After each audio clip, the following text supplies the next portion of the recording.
Hello, everybody. Welcome to another episode of The Comic Source. I have a really exciting series to talk about with you today with the writer of that series returning to the show, Joe Henderson. Welcome back.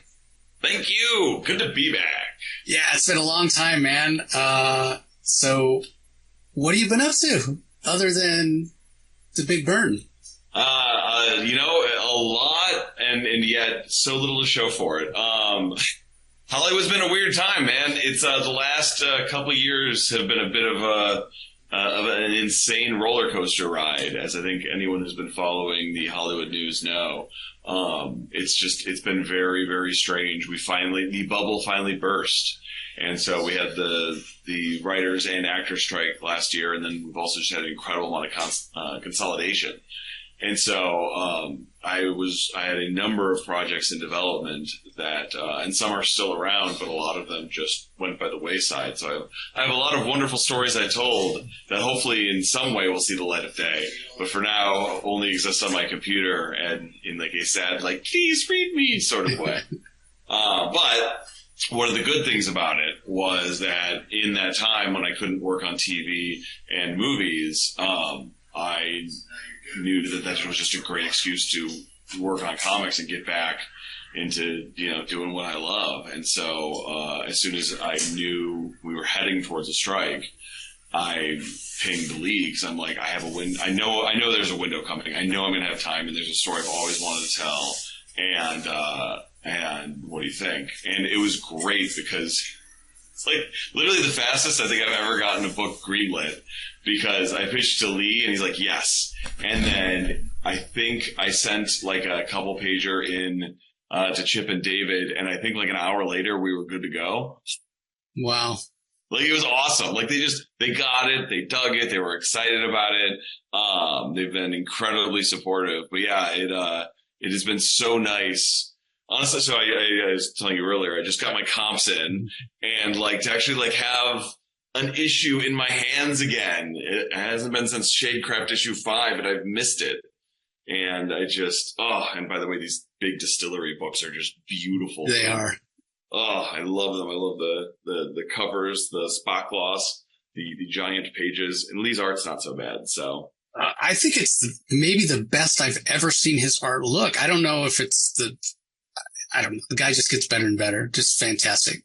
I totally agree with you. I was actually talking to Mike Costa about this, because I've been just sending him art because he's like, just keep sending it to me. He's like, Lee has always been great, but I feel like this is the book he leveled up. He really leveled up on. And he's like, and I think I say that in every single book you guys do together. But honestly, part of the fun of this book too is, I like writing things that get Lee out of his comfort zone, but actually show that this is his comfort zone. He just hasn't done it yet. Right. And so getting to do like a cool, sexy heist, like Lee like knows how to design fashion. He knows how to make people look cool. He knows how to make them also look human. Like, this book is like, if people look back and be like, oh yeah, that was like basically designed for all of Lee's strengths. But the truth of it is, it's a lot of stuff that Lee had never done before or had never gotten the chance to do. But like, that's the fun of it. Yeah, it's fantastic. And I'm sure everybody listening is like, well, tell us what the book's about. Oh yeah, sorry. Joe mentioned Heist, and we're going to get there in just a second. But I do have to ask you, fastest anything ever got greenlit, you sent it over to DSTLRY. Were they the only ones you reached out to? And what made you think that they were the perfect fit for this? So Lee is a founding partner at DSTLRY, and so first of all, that's he just made a home there. He had been raving about it, and I knew he was looking for a project, and so it just made it a natural home. That was sort of it. It was like, Lee's there, they seem great. Do they want to make a comic together? And then it was just beautiful serendipity because they were looking for Lee's next book. And I think this is also a little different from anything else they've done so far. Yeah. And so you just scratched a different itch for them. And you had met David and Chip previously? Nope. Nope, just emailed them and they're like, this sounds awesome. You sound great. Lee likes you. Go. I was like, really? This is awesome. And listen, I sent them like a 2-page document and then like a bunch of other stuff. Like, it wasn't really like I was going in there half-assed. I was full ass. And by the way, I'm that kind of guy who has like all of the issues written. Like I had the full 3-issue arc fully laid out ahead of time. I always like to make sure that I know that I have a story and that a story with a satisfying beginning, middle, and end before truly engaging. Yeah, so let's go ahead and give everybody the elevator pitch. We'll put them out of their suspense here. Tell them what the book is about. So The Big Burn is the story of two thieves turned lovers who get in a jam and sell their souls to the devil to get out of it. However, after selling their souls, they realize that selling their souls also meant that they gave up their love for each other. And so they decide that they're going to steal their souls back. So it's Ocean's 11 in hell. It is the story of two thieves who decided to steal from the devil himself to steal their love back. And it just so happens that hell is not a place of fire and brimstone. Hell is a place in our story of hope. It's a place where people get their hopes up and then brought down, and one of the things I wanted to do is make this hell different from the hell we explored in Lucifer. Hell is a place where you're constantly tortured with almost being happy, almost getting what you want. And if you think about it, there's one place on earth that really epitomizes that opportunity to win it all or bust. And that's Vegas. So hell is a casino. The souls are in the vault and our heroes need to rob it. Here are they heroes though? I'm glad you put it that way. Our protagonists. Yeah, because they make choices that I think a lot of us would, man, I wish I could live that sort of carefree life. I wouldn't say easy money because look at where it got him. Yeah. But, not so worried about the consequences. And then if this isn't a story about, hey, here's consequences meeting actions, this is it, right? Yeah, no, I think that's a great point. And I think one of the things I liked is Lee and I have done 2 books with much more sort of clearer protagonists, heroes at the center. And one of the things we wanted to do is sort of maintain the tone of fun that I think our books live on, but also play a little bit more in the grays, adult up the story a bit, and play a little bit with that sort of moral ambiguity. That question of like, I mean, they're thieves. They are stealing from people. No one's died in any of their actions. You could argue it's a victimless crime because all money is insured, but they're doing stuff that you and I hopefully wouldn't do and that most people shouldn't do. And they're putting people in very real danger. And so, yeah, it turns out there's consequences for those actions. And so a lot of it is those consequences coming back to haunt them and then them having to sort of adapt to that and deal with it. So, whereas the last 2 comics we've had were very much more like heroines who would need to step up to an impossible situation. This is the past coming back to bite these characters in the ass and then them having to adapt to it. Yeah. And I want to talk about that a little bit, right? Like not that there wasn't complexity in the storytelling that we had both in Skyward and in Shadecraft, but it's just in a way kind of leveling up the complexity of your storytelling in comics, because it is, like you said, these characters that have played in that gray area, but they're still relatable and there's still that emotion that your storytelling is kind of known for. Thank you. Yeah, that was honestly, I think part of it too is we don't really want to rest on our laurels too much. Like, I think the minute you start to settle into a formula is the minute you want to break out of it a bit. And so one of the things we wanted to do is just make sure that we were challenging ourselves, because I love a good sort of 4-quadrant YA story. It's why I love Shadecraft. It's why I love Skyward. Like, and I'm going to write more of those. Like, I love them. But like, you become a better writer by getting outside of that comfort zone a bit. And really, Big Burn is almost a little closer to what I was doing in Lucifer and other projects. And it's almost like mashing the two together and playing in that ambiguity. Yeah. So going back to how quickly this got greenlit, then you take it over to Lee, you say, hey, we're good to go. What has the back and forth, just like riding a bike, like you guys are back and forth into the shorthand? Because that's the other thing about this, everybody, that I want to mention. Joe said 3 issues, but it's not, 20 pages. These are like double length. So really it's like a 6 issue, that's going to come out in 3 parts. It's a great point. And that was an interesting challenge to adapt to, because like, one, I always take it very seriously that when I'm writing a comic, someone's spending a lot of money and I want to make sure when they pick up that book, they feel the value. And so when you're doing 20 or 22 or 30 pages, or in this case, 40 some pages, I want to make sure that when you open that book, you feel the genuine value of it. And so, a lot of it was, okay, well, what is the value of 40 some pages? How do I make sure that that has the value that this is going to need? How do I make sure that this is jammed full of story? But also, like, the beauty of these books is these beautiful widescreen double page spreads and the beautiful place. So how do I make sure there's room for Lee to show off? There's room for these moments to breathe and really jamming in that amount of story. And so I tried to recalibrate the way I wrote a little bit, and also just honestly, I wrote a couple sequences that I literally put to Lee. I don't know how you'll do this, but I'm excited to see what you do. Because I've gotten to the point where, like, I can sort of give him a sense of what I'm looking for at times and, like, push him. Other times I'll be very specific and maybe annoyingly meticulous, but at times I'm like, Lee, like, this is what I'm thinking as a vibe.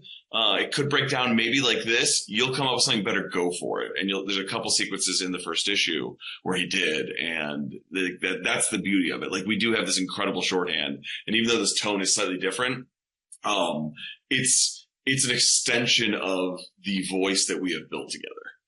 Yeah. Yeah. Now that you say that, it did sort of feel like coming home in a way. Like, I was reading it and kind of the underlying, it sort of felt familiar. Awesome. I mean, of course, obviously it helps that it's Lee's art and it's, recognizable to me as Lee's art. But like you, I said it to you, and who doesn't love a good heist story? And, at the end of the day, that's what this is. So of course we have the sequence of putting the crew together. So there's other characters, everybody that you're going to be, introduced to. I'm sure we won't necessarily explore their backstory as much as kind of the two main characters. But how much fun was that building out the different characters, their different, skill sets? You put together a crew, you got this guy that's the wheelman or this guy that's the safe guy and that sort of thing. Was that a lot of fun? Yeah. I mean, like you said, like, heists are the best. By the way, I love watching heists. Writing heists hard. Yeah. Because what you've got to do is you've got to come up with an impossible box and have someone break into it.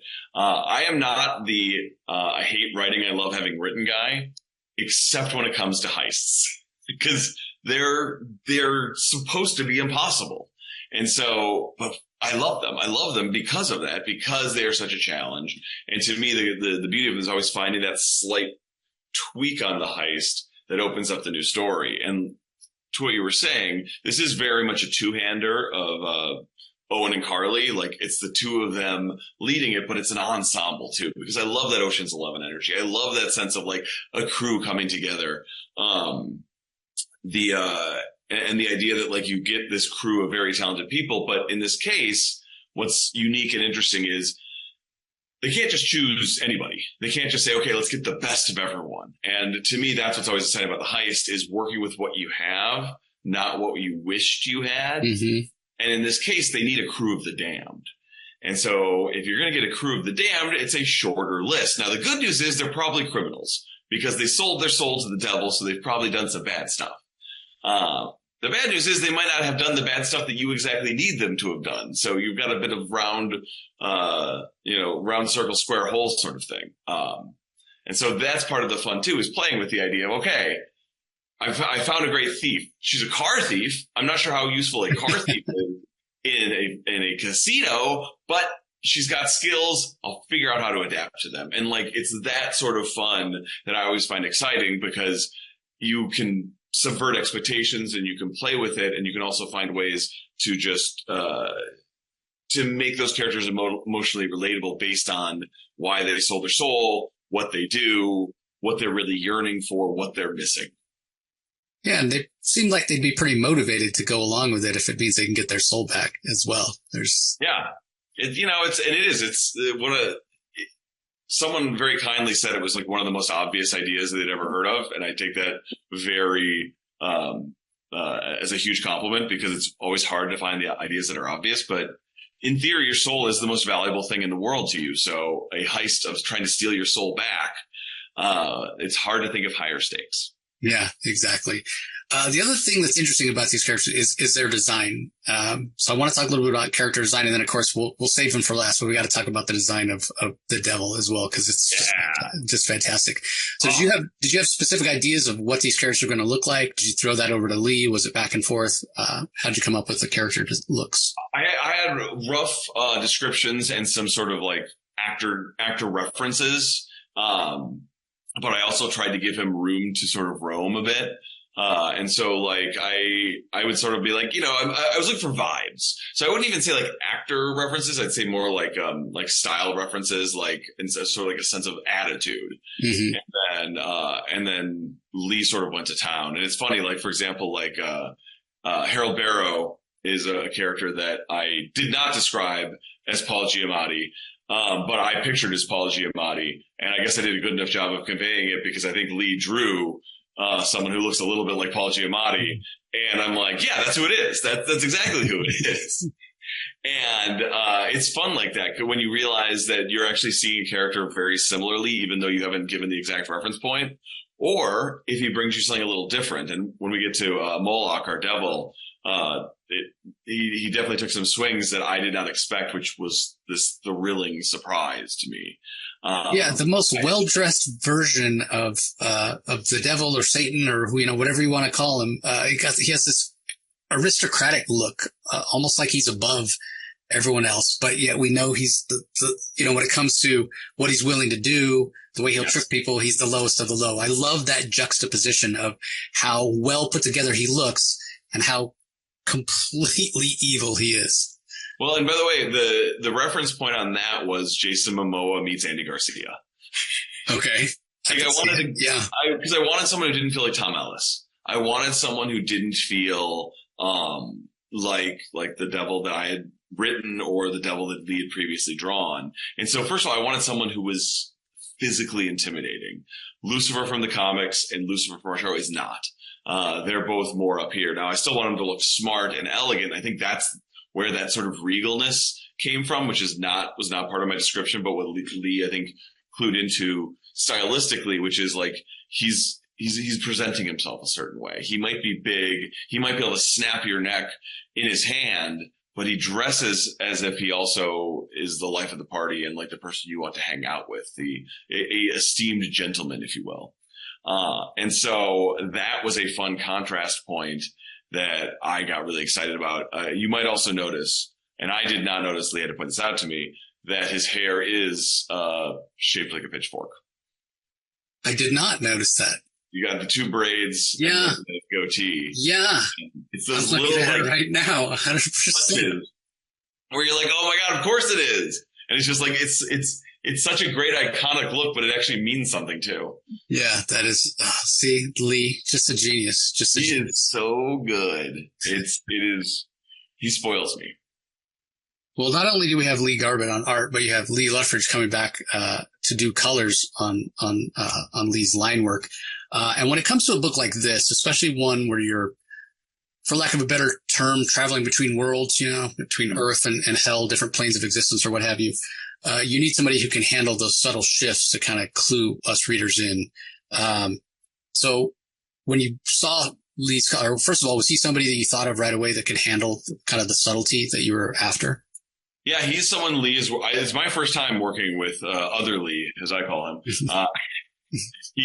But Lee Garbett had worked with him before, and really just had a sense that like he would be able to do that exactly what you're speaking to. The delineation of things, but also like that just sense of caper cool. Like you want this world to feel sort of a little flashy, a little cool, but also grounded and real. And that's a really tricky line to walk. And Lee's previous work really reflects that.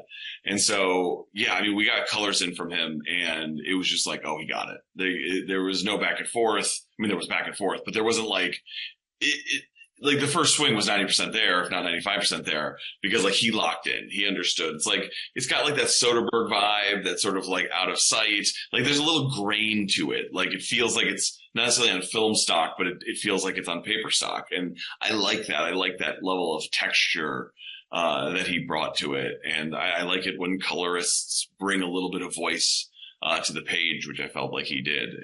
It's been super fun. Yeah.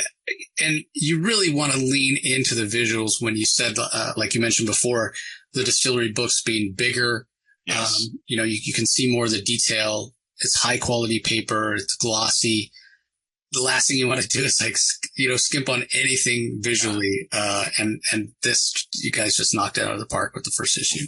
Yeah. I mean, I say thank you. I didn't do anything, but yeah, but yeah, no, I mean, like I'm holding the comps right here, and are we in video too? Can they see this? Yeah. Yeah. So it's like, it's just like it's subtle and yet it's beautiful and it pops. Like you get these like the juxtaposition of different colors. They're telling a story. They're like moving you through time. But they all like still feel of the same world. Like I love it.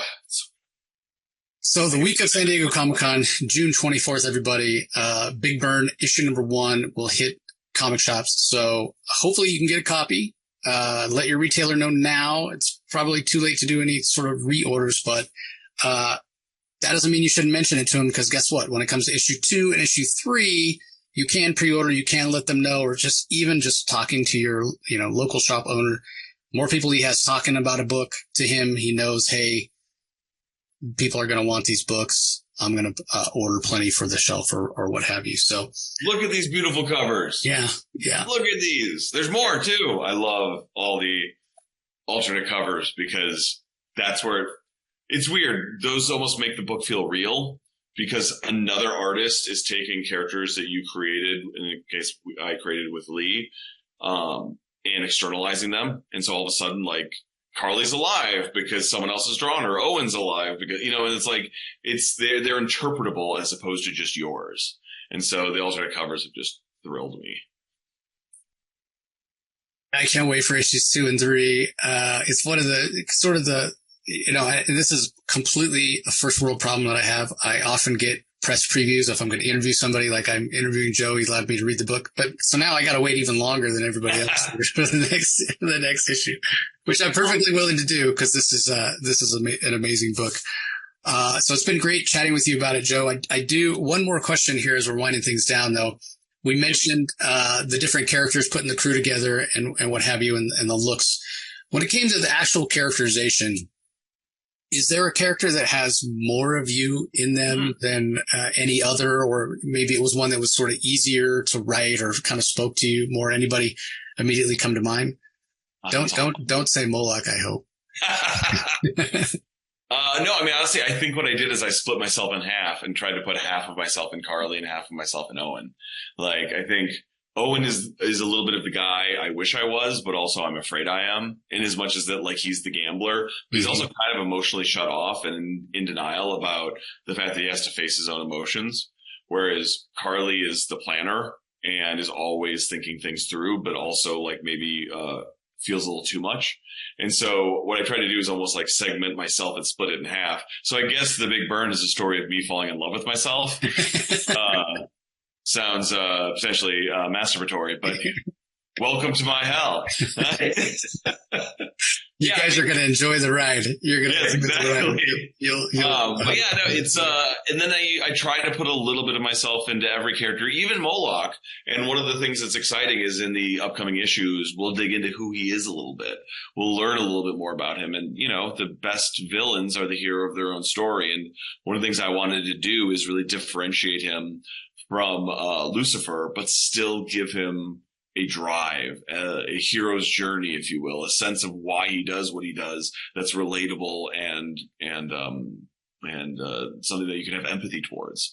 And so that was very important to me. And so the first issue is very much from Owen's perspective, but as the issues continue, we'll start blooming that out to Carly and Moloch and who knows who else. It always makes the best antagonists or villains when you can kind of relate. You might not agree with what they're doing, or you couldn't possibly see yourself making the same choices that they make, but you understand why they made the choices they made in that situation. Yeah. I think to me, that was one of the hardest parts of cracking this book, is making sure that Moloch was the hero of his own story in a way that was not only relatable, but just different from the Lucifer from the comic and the Lucifer from our story. And so once I cracked that, a lot of it cracked open, because I don't want to repeat my work on the show. But having said that, writing the Big Burn does give me a little bit of nostalgia for Lucifer, and it does make me feel like, even though I'm not playing with those toys, it does almost make me feel like I'm sort of next door to them. It's interesting because, you know, how I mentioned in reading the first issue, there was this underlying feeling that felt familiar, reminded me of your work, you and Lee, on Skyward and on Shadecraft. It's almost like this melding, right? Like you've taken what the lessons you learned in sort of the tone of Lucifer and sort of that young heroine YA story that you did with the other two series, and you're sort of bringing them together in a way with this one. Well, it even merges one other thing I worked on for a long time, White Collar. So yeah, that's true. Yeah, we were talking about that before. Yeah, with the Heist. Yeah, it's almost the culmination of everything I've worked on. And so, because a lot of it I was like, I love heists. I used to write a ton of heists on White Collar. I love telling stories about your soul and about the devil. And to a certain extent, you could say it's White Collar meets Lucifer, with a lot of the tone of Skyward and Shadecraft. So it's a big, beautiful stew. And by beautiful, I mean the art is absolutely amazing. Yeah, it really is. And the production value is super high. So, you know, I know you have a big following. You know, Skyward was a big hit. They followed you over to Shadecraft. Hopefully those readers are going to show back up, to check this out as well. Why don't you remind everybody where you can be found online? People want to know, what you have coming out and that sort of thing. Yeah, I'm on Blue Sky. That's where I'm trying to live as much as possible. I'm just at Joe Henderson there. I am still on the platform formerly known as Twitter. I think I'm Henderson_Joe. And I'm on Instagram as well I think I'm Joe Henderson 21 or 12 or something. It's a mess. I'm everywhere. I have no solid brand. I've failed at social network. Well, you don't exactly have the most unique name, so you're sort of behind the eight ball. I know. I actually had to change my IMDb account because they had the saxophonist. Someone had made my picture the 70-year-old black saxophonist Joe Henderson, and my manager was finally like, "We need to change this." And I was like, "You know, it's funny." He's like, "No, let's not." Well, I'll put links to Joe's social media in the show notes, everybody. So if you're having trouble finding him, make sure you're not following the saxophonist. You're following Joe Henderson, the writer. He sadly passed, but what a legend. Yeah, just go and click there. So again, reminder everybody, Big Burn issue number 1 in your comic shops on July 24th. Are you going to be at San Diego Comic-Con at all this year? I will be there Friday. I am doing a panel and a signing. I have a panel at some point, and then I have a signing at 4. I should really get these numbers correct before I go on a podcast. But yeah, so on Friday I will be there with a panel and a signing. So if anyone is there, please stop by. I would love to see you. Yeah, just check Joe's social media. I'm sure when it gets a little closer, he'll have details there. So yeah, because Joe does not have it together. So well, if I had it together, I would have looked it up ahead of time and had it there for you. So yes, it's Jace's fault, guys. My fault. I'm glad we've established this. Good. My fault. So again, Joe, great to catch up. I'm going to be at San Diego as well, but as you know, so busy. I don't know if I'll get a chance to see you. Hopefully, I will. In fact, I think the first time we ever met face to face was San Diego. So right. Yeah, hopefully I'll get a chance to run into you. But anyway, again, everybody, July 24th, Big Burn issue 1. I promise you do not want to miss it. Even though I've already read it, of course, I got to have my own copy. I'm going to be there picking up my copy next Wednesday. So, well, that's going to do it for this episode. We appreciate you joining us as always, everybody, and we will talk to you next time. Thanks, everybody.